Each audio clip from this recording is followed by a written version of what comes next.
desafiarnos a que podamos seguir creyendo en un Dios que todo lo puede, que todo lo ve y en un Dios que no se le escapa absolutamente nada. ¿Sabes que hoy quiero ministrar tu mensaje titulado este mensaje, esta palabra, Dios en medio de la adversidad? Y a veces pensamos que nuestra prueba es más difícil que la que está viviendo allí nuestro hermano, nuestra dificultad a veces es más difícil, ¿no? que lo que han vivido nuestros papás o nuestros hermanos. Pero cuando comenzamos nosotros a escudriñar la Biblia, o cuando de repente comenzamos a salir a los hospitales, usted comienza a salir a las cárceles, o usted comienza por ahí de repente a predicar en las calles, se da cuenta que lo que nosotros vivimos no es comparado con lo que están viviendo otros. Por eso es que, hermanos, cuando uno está pasando una prueba, uno tiene que mirar al Dios que tiene poder para llevarnos a una victoria en cada prueba, ¿sí? Entonces, allí en vez de mirar nuestra prueba, qué bueno es mirar a Dios. Digan conmigo, qué bueno es mirar a Dios. Cuando uno entiende que es bueno mirar a Dios, usted entiende este principio bíblico. Dios conoce mi presente, Dios conoció mi pasado, pero también Dios conoce mi futuro. Significa que a Dios no se le escapa nada, que Dios sigue teniendo el control de todas las cosas. ¿Qué significa? Que si Dios conoce mi pasado, sabe por qué estoy viviendo lo que estoy viviendo. Por eso es que en este presente yo tengo que buscar a Dios. ¿Para qué? Para que Él me enseñe cómo alcanzar el futuro que Dios determinó sobre mi vida. Por eso es que, hermano, siempre en el presente uno tiene que decir, Dios, yo necesito un encuentro contigo, necesito que tú te reveles a mi vida. Por eso es que, hermano, nunca piense de que Dios lo ha abandonado cuando usted está pasando una prueba, cuando usted está pasando una dificultad. Yo he pasado momentos muy difíciles en mi vida. Y aunque por ahí no lo sentía, y no porque Dios no estaba presente, sino porque a veces el corazón del hombre, el pensamiento del hombre, el entorno que te rodea, la presión espiritual que está pasando, no te deja ver a ese Dios que te quiere llevar por un camino correcto para que tengas victoria. La Biblia nos alienta, y eso yo quiero tomar como punto de partida allí el libro de Éxodo, capítulo 14, versículo 13 y versículo 14. Vamos a leer el libro de Éxodo, capítulo 14, versículo 13. Moisés alienta al pueblo. Y lo que le dice Moisés al pueblo es lo siguiente. Moisés dijo al pueblo, no temáis, estar firme. Cuando Dios utiliza esta palabra, estar firme, te está diciendo, no salgas corriendo, no huyas, no seas un cobarde, mantenete firme, seguro, estable, no claudiques, no dudes en la fe, no seas una persona de doble ánimo. Cuando Dios nos habla, dice que Dios le dijo al pueblo, no temáis, estad firme y ved la salvación que Jehová hará hoy con vosotros, porque los egipcios, que en este caso se habían convertido en los enemigos del pueblo de Dios, ¿por qué? Porque los venían persiguiendo al pueblo de Dios. Los egipcios que hoy habéis visto, nunca más para siempre le veréis, porque Jehová peleará por vosotros y vosotros estaréis tranquilos. Tocale a tu hermano y decirle, Dios va a pelear por vos, decirle, dale. Dios va a pelear por vos. Y usted y yo, ¿qué es lo que denota que hemos aprendido a creer de que Dios va a pelear con nosotros? Es que tenemos paz en medio de la tormenta, tenemos seguridad en medio de los conflictos, nos sentimos, hermano, totalmente confiados de que a Dios no se le escapa nada, que Dios sigue teniendo el control de todas las cosas, y aunque nosotros no veamos la victoria, sabemos que pronto la vamos a alcanzar. ¿Por qué? Porque Dios está de nuestro lado. ¿Cuántos entienden que Dios está de nuestro lado? Dígame en un fuerte amén. Entonces, a veces nos centralizamos más en la prueba, a veces nos centralizamos más en la lucha y en la dificultad. Pero cuando uno, como yo le dije al principio, entiende que en este presente está Dios, entendió que en el pasado también estuvo en Dios, pero también entiende que en el futuro está el Señor. Entonces, retrocedemos un poquito y el primer versículo lo que nos enseña es que Dios le dijo al pueblo de Dios a dónde tenía que acampar, a dónde tenía que estar. Pero no le dijo por qué tenía que estar en este lugar. Obviamente el pueblo en obediencia fue cerca de la costa del Mar Rojo y allí acampó porque el Señor le dijo. Pero el Señor tenía preparado algo. El Señor le dijo: yo voy a endurecer el corazón de Faraón. Yo lo voy a provocar para que Faraón allí diga: no lo vamos a dejar escapar al pueblo de los hebreos. Y dice que cuando Dios le endurece el corazón, allí Faraón se levanta ¿a qué cosa? A perseguir al pueblo de Dios. Y allí dice que levanta 600 carros, gente de guerra, y comienzan a perseguir al pueblo de Dios. Y cuando el pueblo de Dios comienza a ver a los egipcios que venían detrás de ellos y que ya estaban llegando, se acercaron a su líder y le dijeron: che, no había sepulcro en Egipto para que nos hayas traído acá a morir acá en el desierto. ¿No te dijimos a ti que mejor sería que nos quedemos acá antes de morir en el desierto? El pueblo de Dios obviamente fue a su líder porque el líder los provocó, diciéndole: Dios tiene algo mejor para nosotros. ¿Cuántas veces no nos ha pasado eso? Cuando tenemos gente que son motivadores, gente que son de influencia, líderes que vienen y te dicen: hermano, no se queje, vamos a seguir adelante. Hermano, no reaccione incorrectamente, vamos a seguir adelante. Y de repente el enemigo te sale al encuentro y te dice: che, pareces una persona que no reacciona, parece que el enemigo te está pasando por arriba y te hace pasar papelón o vergüenza. Y pareciera que el enemigo nos quiere pisotear y nos quiere avergonzar. Hasta inclusive el pueblo de Dios decía: ¿cómo vamos nosotros a pelear con los egipcios? Nosotros no tenemos armas, no estamos preparados para la batalla, no tenemos con qué defendernos, y acá viene un gran ejército en contra de nosotros. Y muchas veces eso es lo que nos quiere hacer ver el enemigo. Que hay un sistema que nos quiere aplastar, que hay niveles financieros que nos quieren pisotear, que hay pruebas que pareciera que no vamos a salir nunca y que siempre pasa exactamente lo mismo. Y que de repente, en un momento determinado, Dios te dice: quédate tranquilo, yo tengo el control de todas las cosas. Tócalo a tu hermano y decirle: Dios sigue teniendo el control. Vamos de vuelta a decirle: Dios sigue teniendo el control. ¿Sabe? Anoche estuve ministrando un aniversario allí cerca de Isidro Casanova, por ahí por esos lugares de La Matanza. Y sabe que después que termino de ministrar, ministramos a algunos pastores que estaban allí, el aniversario número 27. ¿Vio? Nosotros este año vamos a cumplir 19 años y recién le decía a los pastores: estoy con ganas de festejar el año número 19. ¿Me va a acompañar a que festejemos juntos el nacimiento de Mapri? Y después que compartamos entre todos algo lindo, algo especial, y que Dios tenga una palabra para nosotros. Nosotros arrancamos aproximadamente entre el mes de junio, mayo, julio, porque tenemos, pastora,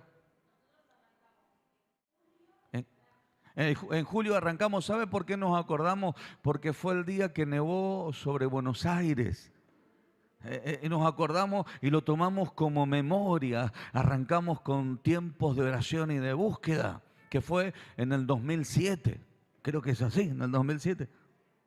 Así que vamos a cumplir, este año vamos a cumplir 19 años para la gloria del Señor. Y cuando arrancamos éramos nosotros 4, 6 personas, 7. Y mire todo lo que nos multiplicamos para la gloria del Señor. Mire todo lo que somos. Todo lo que somos para la gloria del Señor. Entonces, imagínense, yo decía: tenemos 27 años, y comenzaban a dar testimonio. Y en un momento dice un pastor: ¿sabe? Yo hace 30 años que conozco al Señor, y mi pastor fundador de la iglesia donde yo hoy estoy pastoreando cumplió 62 años. Ya me sentía yo un pibe al lado de ellos. Y uno decía: che, nosotros recién estamos en pañales, 62 años de iglesia. Y contaba porque comenzamos en el año 80, otros decían arrancamos en el año 72. Y ya uno decía: che, ¿yo qué le voy a contar que arrancamos nosotros hace 19 años, no? Pero ¿sabe qué lindo testimonio de cómo vieron la gloria del Señor? Y allí Dios le entregó palabra a algunos pastores, los ministró. Y se me acercó un pastor. Me dice: pastor, yo recibí la administración, la palabra, pero le quiero contar mi testimonio. ¿Sabe, pastor, que nosotros con mi esposa nos fuimos de misioneros? Creo que era Catamarca, profeta, ¿no? Algo así. Catamarca, La Rioja, ¿no? Fuimos de misioneros a La Rioja. Y nosotros nos casamos jovencitos. Y sabe, apóstol, fuimos de misionero y empezamos a atender a los jóvenes y empezamos a trabajar para la gloria del Señor. Y mientras servíamos, nosotros jovencitos comenzamos a buscar un bebé. Y el bebé no venía, y el bebé no venía, y el bebé no venía. Y pasó un año, pasó 2, pasó 3, pasó 4, pasó 5, pasó 6. Y yo me hice los estudios y pensé que era por una situación. Y mi esposa se hizo estudio y pasó otro año y pasó otro año. Y sabe que bueno, después que cumplimos la obra, nos volvimos para Buenos Aires. Y pasaron 13 años y sabe que después de 13 años mi esposa quedó embarazada y ahí está mi hija que tiene 13 años para la gloria del Señor. Entonces, hermanos, hay cosas que a veces se retienen.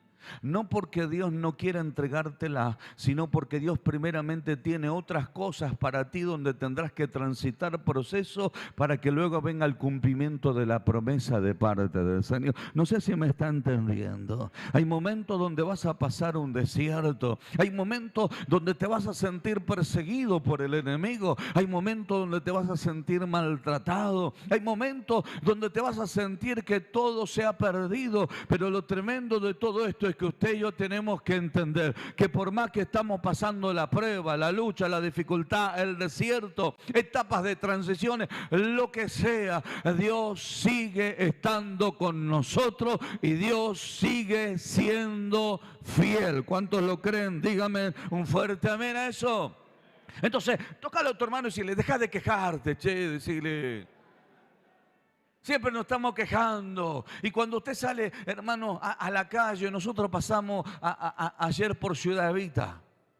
Allí por enfrente, hermanos, y veíamos los jóvenes con adicciones en la calle, totalmente perdidos en la droga, jovencitas que estaban, vio que usted los ve que están perdidos en la calle como zombies, perdidos, tirados en la vereda. Y uno dice: Señor, cuánta necesidad hoy hay del evangelio de Jesucristo, de ese evangelio que transforma, de ese evangelio que cambia, de ese evangelio, hermano, que libera a las personas. Ese es el evangelio que usted y yo tenemos en el nombre poderoso de Jesús. Ahora, eso no quita de que usted y yo vamos a pasar pruebas, porque la manera en la cual vamos a predicar justamente es experimentando el poder de Dios. Justamente experimentando cambios, justamente es experimentando la gloria de Dios sobre nuestra vida. Y eso es lo que Dios le quería enseñar al pueblo de Dios. Un pueblo que no conocía el desierto, un pueblo que solamente se había criado con las costumbres, hábitos y hasta conductas de los egipcios, y que aunque ellos conocían porque le habían transmitido Jehová Dios que era su Dios, le faltaba nuevamente emprender ese desafío de creer en ese Dios que le habían hablado hacía 400 años atrás, un Dios que era poderoso, que en algún momento los iba a liberar con mano poderosa, y ellos tenían que experimentar ese poder que le estaban diciendo y ese poder que le estaban hablando. Y es lo que de acá nosotros le decimos: hermano, una cosa es predicar la palabra y otra cosa es vivirla. Una cosa es hablar del poder de Dios y otra cosa es experimentarlo. Una cosa es hablar de milagros y otra cosa es vivir el milagro. Una cosa es hablar del perdón y otra cosa es perdonar a aquellos que nos han dañado. Por eso es que Dios le estaba diciendo al pueblo del Señor: yo te voy a enseñar a experimentar el gran poder que hay sobre mi iglesia y que hay sobre mi pueblo. Y es lo que Dios también a usted le quiere enseñar. Está pasando prueba, está pasando lucha, está pasando desierto. Dios te dice: quédate tranquilo, porque ese enemigo que se te ha levantado no lo vas a ver más, porque Jehová peleará por ti y tú te vas a encontrar tranquilo en el nombre de Jesús. La tranquilidad no es símbolo o síntoma de una persona que dejó de importarle la prueba. No, no, no, no, no. La tranquilidad es la seguridad que tenés un Dios que va a salir a defenderte, que va a luchar por ti, que te va a dar una gran victoria y que mañana le vas a contar a las personas cuán grandes cosas Dios ha hecho contigo. Hay personas que a veces nos preguntan, me dicen, ¿cómo se sienten ustedes tan seguros? ¿Quiere que le contemos la cantidad de pruebas que nos hemos pasado? Porque no es una cuestión, hermanos queridos, de conocer la teología, sino de vivirla. No es una cuestión de que te hayan contado de Cristo, sino que Cristo se haya revelado. Entonces allí es cuando le contamos, siéntese que le vamos a contar. Tuvimos que cambiar esto, cambiar aquello, cambiar lo otro, hacer esto, hacer aquello, hacer lo otro, hacer acá. Enfrentar tal o cual situación, y es lo que Dios quería llevar a experimentar al pueblo del Señor, y es lo que Dios nos quiere llevar a nosotros a experimentar. Yo no me olvido nunca de los tratos, de los desafíos que mis pastores a mí me pusieron, de las demandas, de las exigencias que yo tenía como obrero, como diácono. Y qué decirle cuando comencé a entrar en el área ministerial y me decía, usted tiene que entender que usted está en el liderazgo, que usted está llamado, entonces por consiguiente usted tiene que tener este tipo de desafío. E inclusive hasta me llegaban a decir, no tiene por qué cuestionar esta situación, usted tiene que creer en lo que le estamos diciendo. Hoy pareciera, hermanos queridos, que pasar una prueba es la muerte, pasar una dificultad es la muerte, y a veces hasta inclusive cuando están pasando pruebas y uno quiere alentarlo al cambio o a la corrección, hasta a veces tenemos esa actitud de enojarnos como hizo el pueblo de Dios. El pueblo de Dios se terminó enojando con el líder, cuando en realidad el líder solamente era aquel que le estaba abriendo brecha para que pudieran experimentar y conocer el poder de Dios. E inclusive el líder que hacía los alentaba, el líder que hacía los motivaba, el líder que hacía los provocaba a que pudieran seguir creyendo que con Dios todo era posible. Ahora, lo tremendo de esta historia es que ese líder, en un momento determinado, Dios, después que Él se conduce o se dirige al pueblo y que los alienta, Jehová peleará por vosotros y vosotros estaréis tranquilos. Entonces Jehová dijo a Moisés, ¿por qué clamas a mí? Di a los hijos de Israel que marchen. Uno de los grandes problemas que estamos teniendo hoy en la sociedad, que cuando las personas están pasando pruebas, ¿saben qué es lo que hace? Se quedan detenidos. Se quedan frenados, se quedan allí en adversidad, se quedan en el obstáculo, en la adversidad, en la dificultad.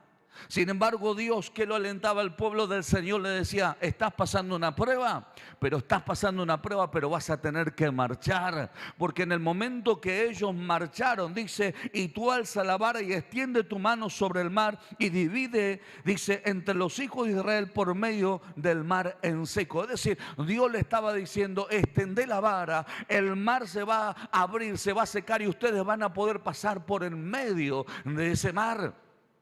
Hermanos, el estancamiento, el detenimiento, el estar varado, el estar con queja, el estar, hermanos, con crítica, el estar muchas veces hasta enojado, denota no solamente inmadurez, no solamente incredulidad, justificación, sino muchas veces falta de responsabilidad. Y lo que Dios le estaba diciendo al pueblo, che, pueblo, no te podés quedar, porque ese Dios que te sacó con mano poderosa de Egipto es el mismo Dios que te va a librar de los egipcios. Y eso es lo que Dios le decía. El testimonio de la tranquilidad y la seguridad que estamos teniendo es que vas a seguir caminando y vas a seguir marchando. Por eso es que cuando usted está enfermo, no se mire como enfermo. Y la manera de no mirarse como enfermo es que usted no tiene que ser esclavo de la enfermedad. Usted se tiene que levantar y decir, esta enfermedad no me pertenece. Las llagas de Cristo ya me sanaron de toda enfermedad. ¿Cuántos dicen amén a todo eso?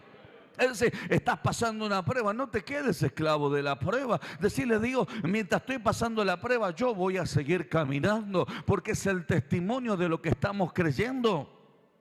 ¿Sabe cuántas veces yo he ido a ministrar a personas que me han dicho, apóstol, estoy quebrado, estoy quebrada económicamente, ya no sé qué hacer, me va todo mal? Y uno agarra y le dice, che, me encantaría decirte lo que el profeta Eliseo le dijo a la viuda. ¿Qué tienes en tu casa? ¿Y qué es lo primero que le dijo a la viuda?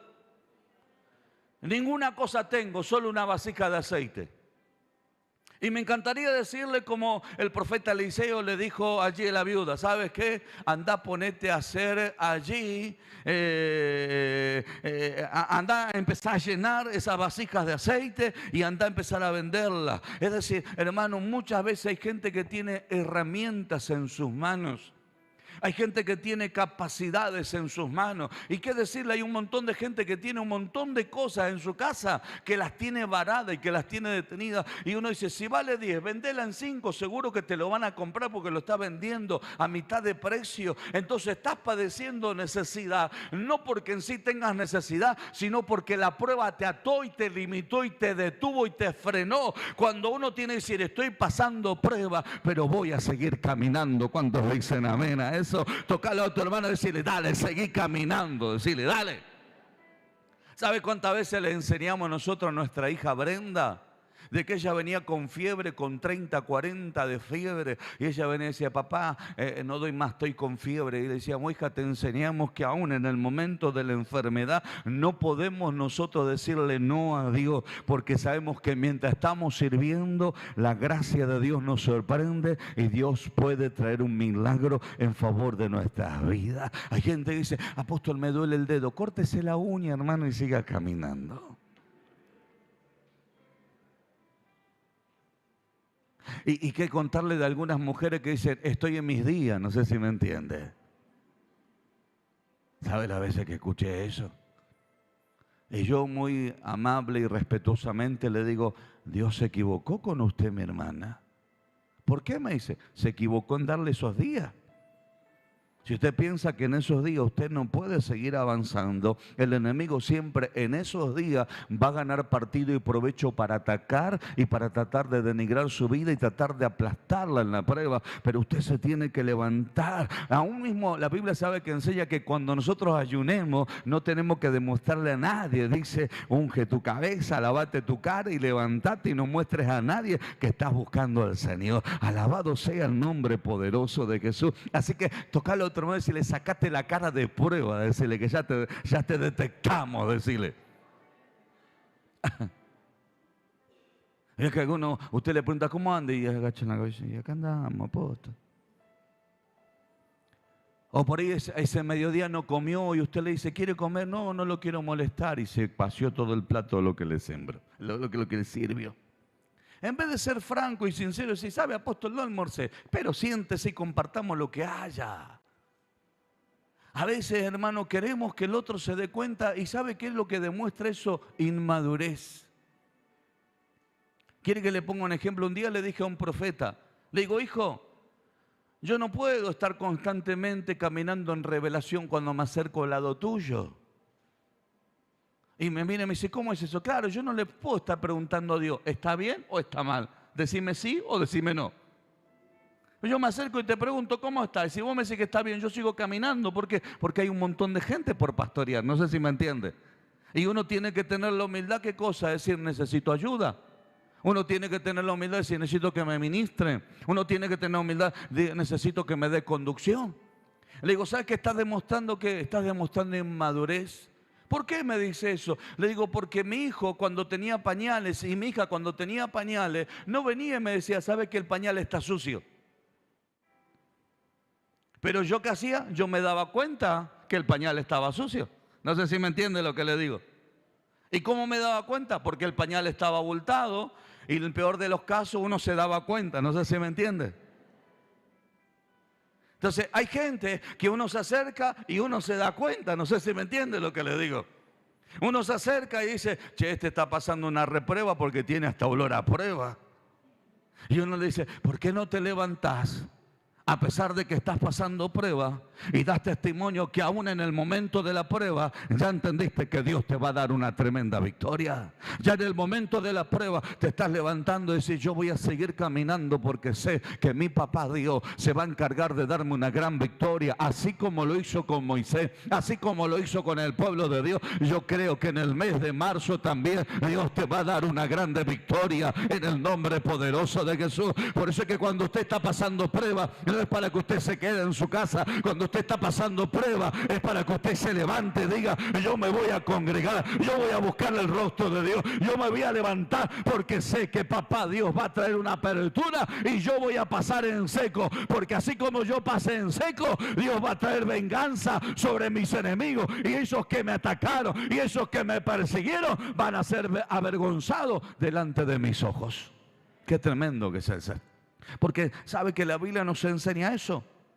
En los últimos versículos, ya para terminar este pasaje, esta historia bíblica, dice que el versículo 29, y los hijos de Israel fueron por medio del mar en seco, y teniendo las aguas por muro a su derecha y a su izquierda.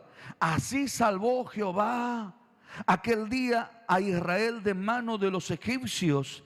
Dice, e Israel vio a los egipcios muertos a las orillas del mar. Y vio Israel aquel gran hecho que Jehová ejecutó contra los egipcios, y el pueblo temió a Jehová. Y dice, y creyeron a Jehová y a Moisés su siervo. Qué lindo, hermano, cuando uno dice, che, Dios tiene tanto poder que me libera. Pero ahora, ¿sabes qué? Nosotros tenemos que tener respeto al Dios que tiene poder para defendernos, al Dios que tiene poder para librarnos, al Dios que tiene poder para calmar las tempestades, al Dios que tiene poder para dividir las aguas. Imagínense, vamos nosotros con MAPRE, yo voy por delante, obviamente como líder tengo que poner primero la cabeza por la duda, hermano, salga un pez espada y me pinche, ¿no? ¿Ahí?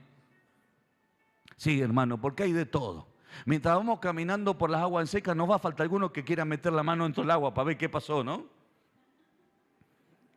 Y sí, que hay un muro acá que se va, que voy a estar mirando eso, yo camino, hermano. Claro. O que venga alguno y dice, che, ¿nos saldrá de ahí por ahí de repente un tiburón y nos coma? Porque la persona que es incrédula, la persona que, hermanos, duda de la grandeza de Dios, siempre tendrá un motivo para tratar de cuestionar situaciones o tratar de descalificar allí la mano poderosa de Dios, o inclusive descalificar al líder que te está desafiando a creer al Dios que hace milagros. No el líder que hace milagros, sino el Dios que hace milagros. Entonces hay momentos donde usted tiene que agachar la cabeza. Hermano, usted sabe que yo le tengo vértigo a la altura, pero yo no cuestiono a Dios cómo vuela el avión, no sé si me entiende. Me subo al avión y ya está. No cuestiono, no oro por el piloto de avión, no vaya a hacer cosas que estén endemoniados y de repente diga, ¡ah! Vamos abajo todo, ¿no? Entonces hay cosas que yo no cuestiono, digo, Señor, yo tengo tu paz y tengo tu descanso, entiendo que voy a despegar y entiendo que voy a aterrizar. No sé si del otro lado habrá un endemoniado o no, pero yo le doy gracias cuando piso tierra firme, digo, gracias Dios, no sé si usaste el endemoniado o un hijo tuyo, pero llegamos a destino. ¿Me va entendiendo? Entonces, hermano, a veces hasta la suegra es una bendición. A veces hasta las personas que nos rodean son una bendición. ¿Por qué? Porque sacan aquellas cosas malas que tenemos en el corazón, que muchas veces nos limitan a ver la grandeza de Dios. Y aunque usted mira a la persona y diga, no, porque la persona, no, en realidad Dios permitió una serie de situaciones, una serie de adversidades, porque Dios dice, te quiero sacar esto que te está limitando para seguir viendo la grandeza de Dios que viene por delante. Entonces, iglesia, mantengamos firmes y entendiendo de que Dios sigue estando en control de todas las cosas y que aunque estemos pasando una adversidad, Dios está en medio de nosotros. ¿Cuántos dicen amén? Póngase de pie. Yo en esta mañana vine a la casa del Señor